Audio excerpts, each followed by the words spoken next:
Looks like Yemper's walking 1,000 miles.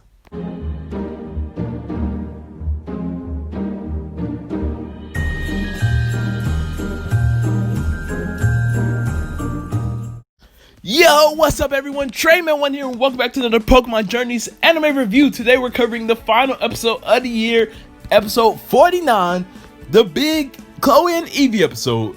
How did it go? Was it a great end of the year for Pokémon Journeys? Well, I'll go ahead and let you all know it with my thoughts and summary. The episode starts off with Ash and Go about to go on an adventure. Oh, wait, what? Go's going to school? Okay, this actually threw me completely off guard. I'm like, why is Go going to school in this episode? But it actually turns out that Go promised his teacher that he would come back to take tests. And you know, it basically confirms Go's still in school. He's probably just being homeschooled. And you know, that's kind of cool actually. You know, Go's still in school. Technically, he's just not in school. He's like, this does bring the possibility of Chloe possibly traveling with Ash and Go more. Considering the fact that since Go's still in school, she can travel and possibly still be in school as well, which is pretty cool right off the bat. We also get the introduction of Eevee, and this is the first female Eevee that we're seeing in the anime with the visual gender difference. And, you know, I didn't notice this at first, but this Eevee actually had a gag throughout the whole episode where, you know, it was copying other Pokemon. It's trying to copy Sylveon's walk, Vaporeon's swimming, which shows this Eevee is no Sandy. Lana's Eevee is the superior swimmer. And yeah, it's just trying to copy everything. I just thought, like, you know, maybe it wants to evolve into one of these Pokemon, but this actually plays a role into the episode much later with a move that Eevee actually knows. But this Eevee is very interesting as it cannot evolve, and the reason for that is because it's the Let's Go Eevee. Like, we actually see them using the Thunderstone and the Firestone and nothing happens, which is kind of weird because it's like, how is this possible? And this has me wondering, if Pikachu touches Thunderstone, would this happen? Does this have anything to do with it being a Gigantamax as well? I don't know, but you know, I feel like we'll get an answer later on in the series, or this might just be the reason I'm saying this Eevee will never evolve. We also get some pretty nice continuity in this episode as well. The Jolteon trainer from episode 2 that fought in the Lugia raid appears, along with a nice conversation between Go and Chloe, where basically they're stating, you know, Chloe's telling Go about how she doesn't have a Pokemon yet, or she hasn't caught a Pokemon because it feels like, you know, people are pressuring her to be like her dad. Basically, everything that happened in episode 11, she tells Go about, and Go actually feels bad because he didn't know about this, and I just really love this moment. She also tells him, you know, there's no need to worry because her mom said she'll find the goal soon, which could be a foreshadow to Chloe joining the group and finally getting that goal in the next episode. Archaeologists, we'll have to wait and see. Sobbles also finally came back. You know, we haven't seen Sobble in the past couple episodes for real. Sobble's back on Go's shoulder, and it can't actually go into the school with Go because, you know, no Pokemon are allowed, but they can stay outside in the play area. This is where we get to see the good old crying gag again, and Cinderace comes out in this hilarious moment where Go's like, you know, Cinderace, you deal with Sobble, I gotta go to class, and Cinderace is just crying, trying to, you know, get Sobble to calm down. I really do love that Cinderace's personality is back, because if this was a reboot, I don't know how he would have handled the situation, but it wouldn't have been as funny.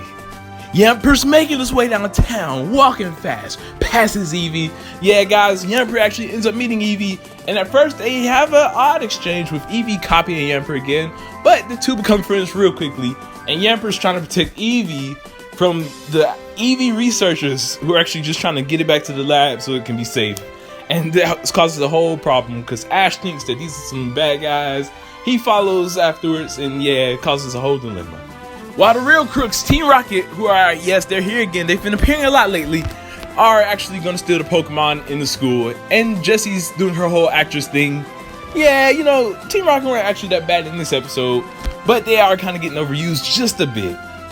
Chloe and Go end up noticing Yemper, and Chloe ends up meeting Eevee in this really weird but nice and interesting way. It's like the two make eye contact and we just get this like nice glissel. This could be a sign of, you know, Chloe's goal, maybe being some type of researcher studying or trying to figure out why Eevee can't evolve. Actually, that would be kind of cool.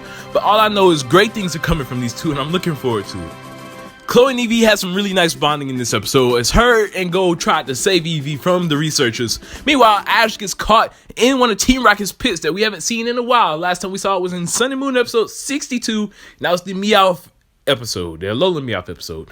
But yeah, Team Rocket come and, you know, they do their usual rocket lottery, and just as I thought it was getting played out, they actually do something kind of funny here where it doesn't work, and Pelipper comes back to fight. And since Ash and Go are in a pickle right now, this leaves for Chloe to have to fight Team Rocket on her own, and she actually does pretty well using both Yamper and Eevee. And remember when I said this Eevee was special? Well, Rainbow Effect appears and Eevee uses his Z move from Alola. No, I'm just kidding. I'm just kidding, guys. It actually ends up using the move Copycat. I thought that this was actually going to be Buzzy Buzz, as you know, it started to spark and using the electric type move, and I thought that would have been really cool for it to go all out with the Let's Go references. But nope, it actually uses Copycat and ends up using an electric type move with Yamper. The two sparks end up taking Team Rocket out, and yeah, that's pretty much it for Team Rocket. But I do gotta admit, Spark was really interesting because I did not expect Copycat. And can I say, Chloe's growth in the series has been amazing. She was once a character who didn't care for Pokemon, but now in this episode we actually see her getting upset seeing that Eevee was leaving with the researchers after everything was all cleared up. And even Eevee felt sad and really wanted to stay with Chloe, and that's when the two, you know, finally make amends, and it admits that it wants to be with Chloe. The researchers end up telling Chloe, you know, this Eevee can evolve and look after it, see if you can find anything out, which means, you know, Chloe might be some type of researchers a lot of people have been mentioning, which would be really amazing. And when we all thought Chloe was going to catch Eevee, Go brings out the Pokeball and he throws, no, I'm joking, guys. He gives it to Chloe so that she can catch her first Pokemon, being Eevee. Let's go. Professor Sakuragi also ends up giving Chloe a Rotom phone, and the nice thing about this phone is that it actually is the same voice actor as Rotom Dex from the Pokemon Sun and Moon anime. Yet, you know, it doesn't sound the same, it doesn't have the personality because the Rotom phones are kind of dry. It's still cool to see that they brought him back to voice a Rotom that's going to be recurring in this series. And the episode ends off with Chloe and her Eevee, which I'm very happy for Chloe. Finally, she's getting some great development, and I really do hope this is going to be the turning point in her character. We really get to see some more growth, development, and who knows, possibly some more captures from Chloe and Eevee. We do know they are going to Galar in the next episode, and while the next episode isn't focused on them too much, the episode afterwards may actually have to do with Chloe getting a Gigantamax band. I'm just saying, guys, it's a possibility. For now, we just have to wait and see. Even though the Mewtwo episode was kind of wonky in terms of continuity, and the past two episodes, in my opinion, weren't the greatest, this episode really shined. I really do love the development for Chloe.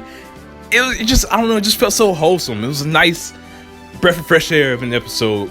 Wasn't filler, you know, wasn't too action-packed. It was just a nice Pokemon Journeys episode. And I do hope we get more nice development episodes like this for Chloe, Go, and Ash, because Ash really needs some more development soon. Go's been getting a lot, but it's nice to see a change and seeing Chloe, and hopefully Ash gets some more development soon.